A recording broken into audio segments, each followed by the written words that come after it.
Bom dia, meus queridos e amados irmãos em todo o Brasil, também os meus queridos e amados irmãos que estiverem me assistindo em outros países. Um ótimo dia para vocês e que Deus abençoe a vida de cada um de vocês. Meus irmãos, é com imensa satisfação que eu vou fazer mais um vídeo aqui hoje e queria agradecer a vocês o apoio, pedir que Deus abençoe vocês, que Deus ajude a vocês em tudo que vocês tentar fazer na vida, que Deus esteja do lado de vocês. Gostaria de pedir para você que me apoia, dar mais um joinha para mim aí, para o YouTube divulgar mais aí o meu trabalho. Você que ainda não se inscreveu no meu canal, assiste meus vídeos, mas ainda não se inscreveu, se inscreva hoje, aproveita hoje, tá bom? E você que está assistindo hoje pela primeira vez também, se inscreva. Faça isso, me dá essa força aí. Eu estou aí caminhando rumo aos 2.000 inscritos, E a ajuda de vocês é muito importante para mim. Queria dizer para aquele irmão que quiser bater um papo comigo, seja um irmão testemunha de Jeová, ex-testemunha de Jeová, ou que passou por qualquer outra religião, ou que está em qualquer outra religião, qualquer irmão que quiser bater um papo comigo, quiser falar comigo, conversar comigo sobre a palavra de Deus, ou algum irmão que não concordar com o que eu falei, quiser fazer um questionamento aí, é só você colocar nos comentários aí que gostaria de falar comigo. Eu coloco aí o meu WhatsApp, o meu e-mail, E queria pedir para vocês fazer bastante comentários aí. É muito bom quando eu vejo bastante comentários, eu fico muito feliz, tá bom? E eu queria dizer que hoje eu vou fazer um vídeo aqui. Hoje eu não vou falar das testemunhas de Jeová. Por isso eu queria pedir para as testemunhas de Jeová dar bastante joinha para mim aí hoje. Dê bastante joinha. E vou fazer uma fofoca para vocês aqui, tá, viu, meus irmãos testemunhas de Jeová? Dá bastante joinha para mim, porque eu vou fazer uma fofoca para vocês aqui. Tem uma irmã, que ela não fica sabendo, que eu falei. Ela é uma irmã linda, mas linda mesmo. Mas a língua dela, ela vive aí descendo a ripa em vocês, tá? Essa irmã, ela chama Roberta.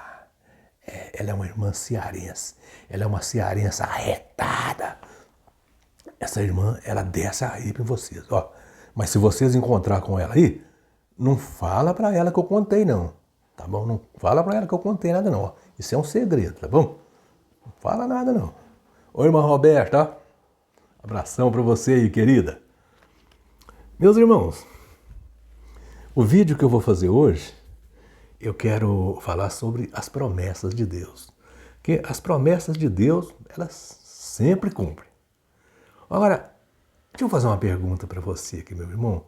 Qual foi a primeira grande promessa de Deus? Bom, pelo menos das que nós conhecemos, eu acho que a primeira grande promessa de Deus foi aquela promessa que Deus fez ali no Jardim do Éden. Aquela que está registrada em Gênesis, capítulo 3, versículo 15.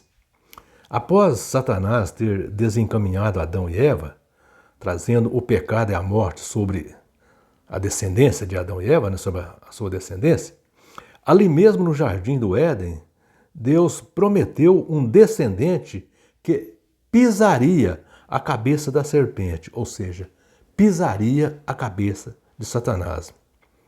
E essa promessa foi cumprida quando Cristo foi crucificado.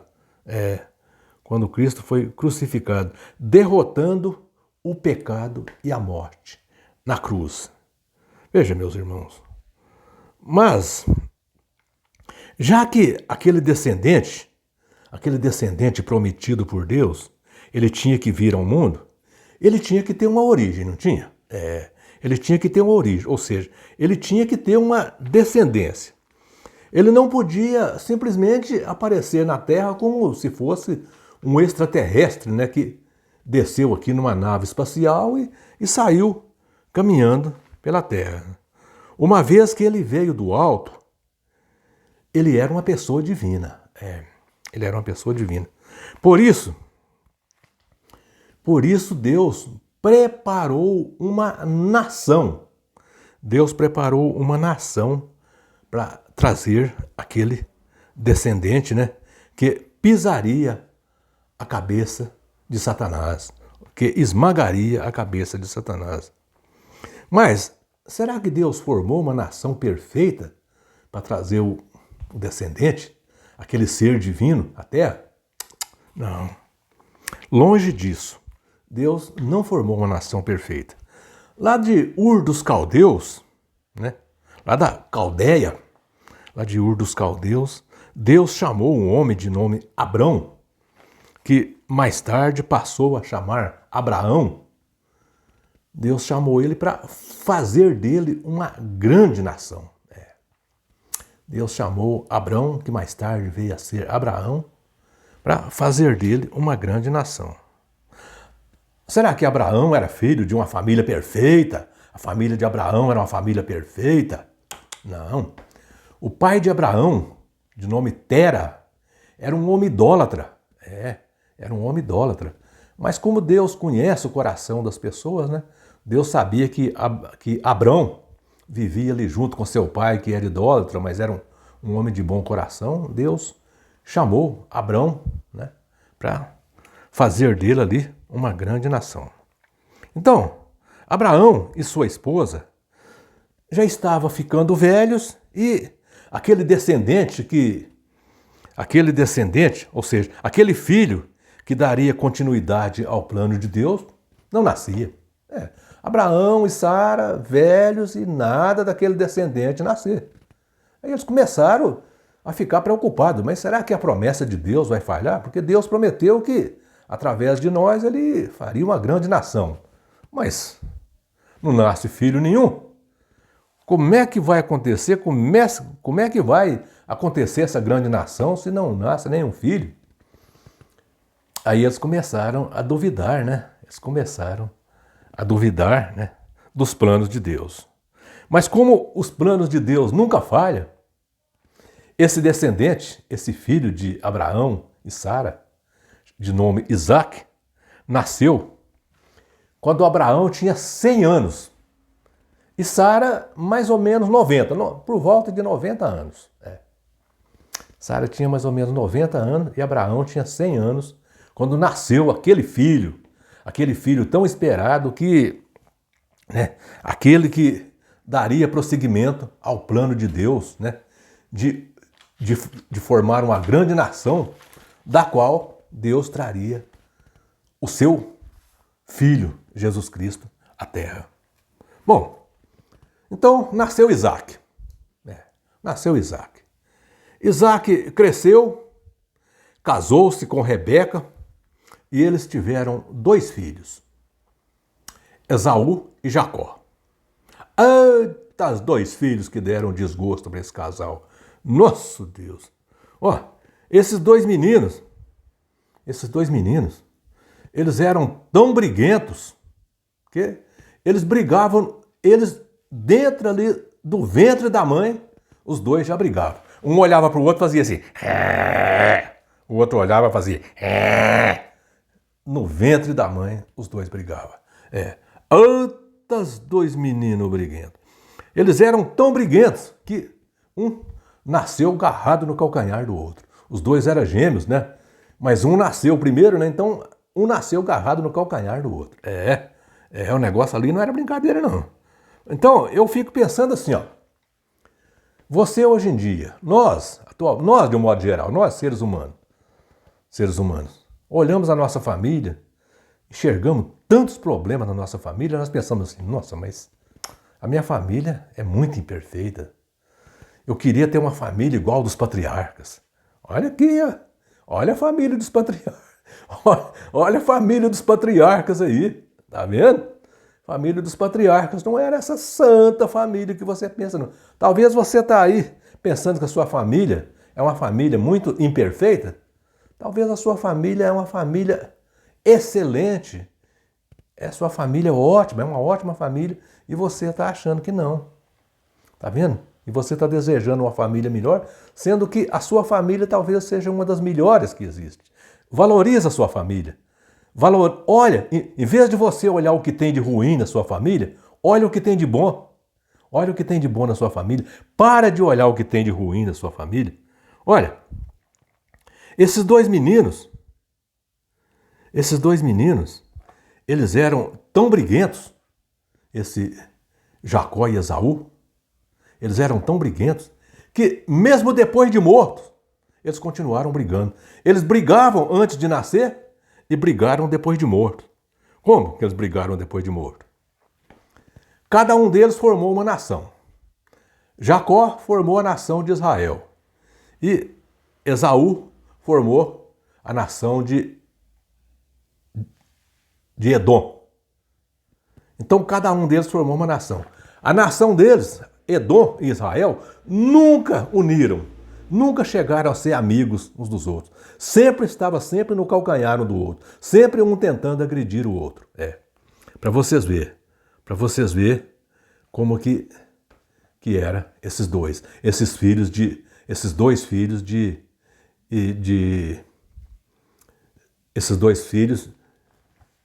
Isaac e de Rebeca. Agora veja, meus irmãos, depois, mais tarde, Jacó também, adquiriu ali a sua família, e a família de Jacó também trouxe muitos problemas para Jacó. Mas Jacó teve problemas com a família. Se eu for fazer um vídeo falando de todos os problemas que Jacó teve na sua família, olha, o vídeo ficaria aqui com as 2 horas de prazo.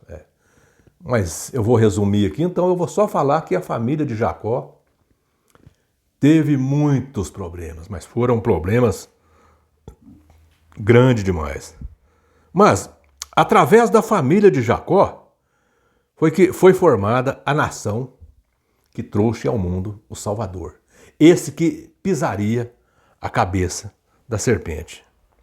Mas essa nação, ela passou por muitos problemas. Olha, eles foram escravos no Egito por mais de 400 anos. A família de Jacó, eles foram escravos no Egito por mais de 400 anos. E Deus os tirou de lá e os conduziu à terra de Canaã, aquela terra que Deus prometeu a Abraão. Que Deus prometeu a Abraão uma terra, e que essa terra seria a terra de Canaã. Então Deus retirou com mãos poderosas a nação de Israel, os filhos de Israel, do cativeiro egípcio e os conduziu até a terra de Canaã. Olha, era um povo rebelde. Povinho rebelde, esses filhos de Israel. Eles foram comandados por Moisés,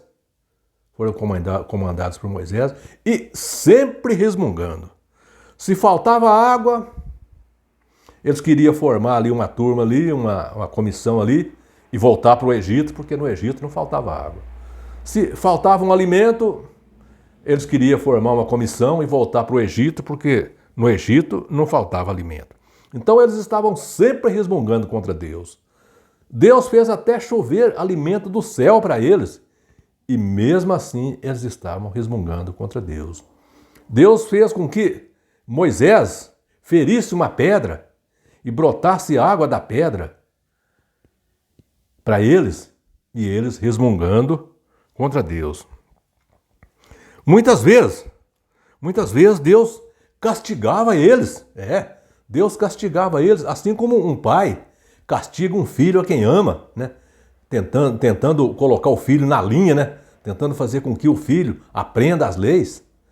Muitas vezes Deus castigava eles, Deus castigou eles várias vezes, para ver se eles aprendiam, porque o povinho era rebelde. Bom, a descendência de Jacó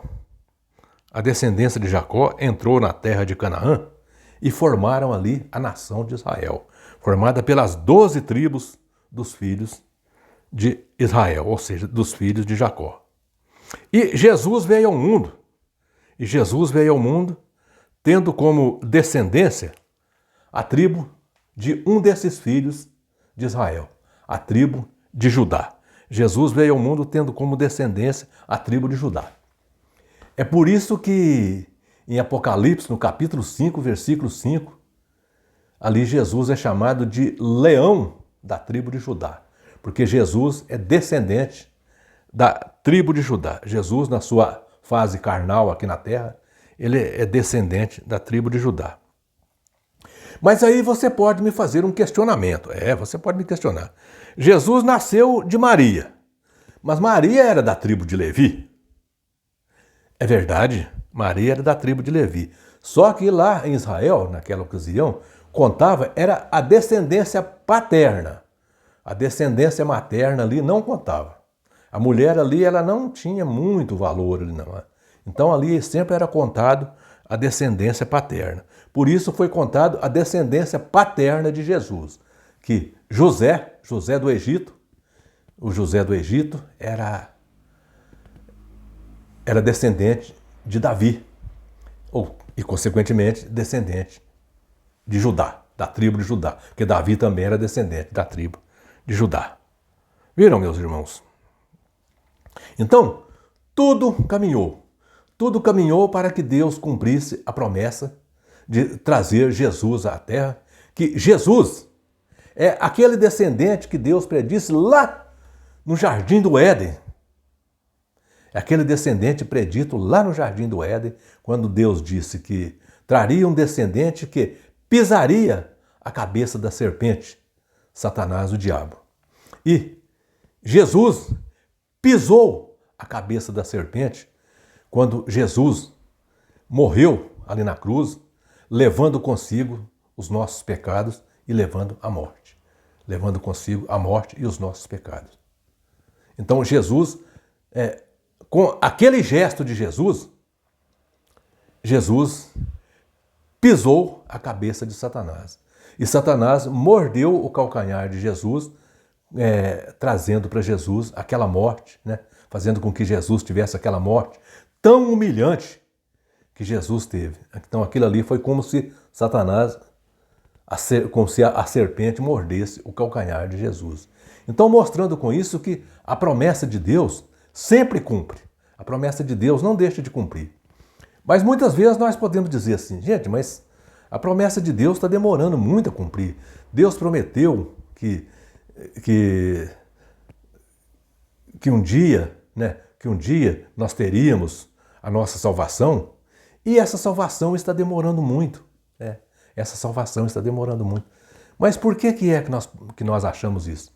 É porque nós temos muita pressa. O nosso tempo é diferente do tempo de Deus. 1000 anos para nós, é como um só dia para Deus. Para Deus, 1000 anos é como um só dia. Então, portanto, o tempo de Deus é diferente do nosso. Então, vamos aguardar o tempo de Deus, que no tempo de Deus tudo ocorrerá. No tempo de Deus tudo ocorrerá. Então, nós podemos ter certeza que a nossa salvação, ela não tardará. Porque no tempo certo, Deus cumprirá as suas promessas.